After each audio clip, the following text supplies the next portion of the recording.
এটা আসলে কি কেক না পাউরুটি? আমি বলবো এটা দুইটাই। আপনারা যদি নরমাল পাউরুটি খেয়ে খেয়ে বিরক্ত বোধ করেন তাহলে এরকমভাবে পাউরুটি দিয়ে সহজে বানিয়ে নিতে পারেন কেক। আস্তে আমরা এর ক্রিমটাকে রেডি করে নিব। তার জন্য আমি দুধটাকে জাল দিয়ে একটু ঘন করে একপাশে রেখে দিব। এখন জাল দিয়ে রাখা দুধটার মধ্যে দিয়ে দিব গুঁড়ার দুধ, দিব পরিমাণ মতো চিনি এবং দিব চালের গুঁড়া। এখানে আপনারা কাস্টার্ড পাউডার ইউজ করতে পারেন। সব কিছু দেওয়া হয়ে গেলে এটাকে আমি মিশিয়ে নিয়ে অনবরত নাড়তেই থাকবো। এটাকে একটু নাড়া বন্ধ করা যাবে না, তাহলে এটা নিচে লেগে যাওয়ার সম্ভাবনা থাকবে। এটা ঠিক যখন এরকম ভাবে ঘন হয়ে আসবে তখন আমাদের ক্রিমটা রেডি হয়ে যাবে। হয়ে গেছে, এটা আমরা সাইডে রেখে দিব।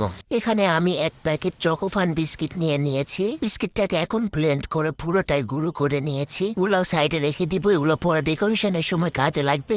এখন এগুলোকে আমরা একটু ডেকোরেশন করে নেব। এখানে একটা পাউরুটিতে আমি চিনি ভিজিয়ে রেখেছিলাম পানিতে, সেটা এখানে দিয়ে দিব। এর উপর কোনে পাউরুটির উপর দিয়ে দিব আমি আগে যে ক্রিমটা রেডি করে রাখছিলাম সেই ক্রিমটা দেওয়া হয়ে গেলে এখানে দিয়ে দিব ক্রিমের উপরে আমি যে বিস্কিটের গুঁড়ো রাখছিলাম সেটা।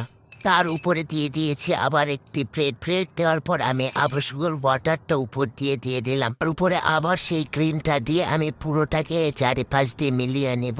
এখন ক্রিমটা দিয়ে চারিপাশে একটু কভার করে নিব যাতে এটা দেখতে সুন্দর লাগে। চারিপাশে ক্রিমটা লাগিয়ে দিয়ে আমি এখানে যে বিস্কিটটা গুঁড়া করে রাখছিলাম সেই গুঁড়োটা হাতের মাধ্যমে চারিদিকে দিয়ে দিয়েছি এবং উপরে আমি আমার নামের অক্ষরটা দিয়ে দিয়েছি।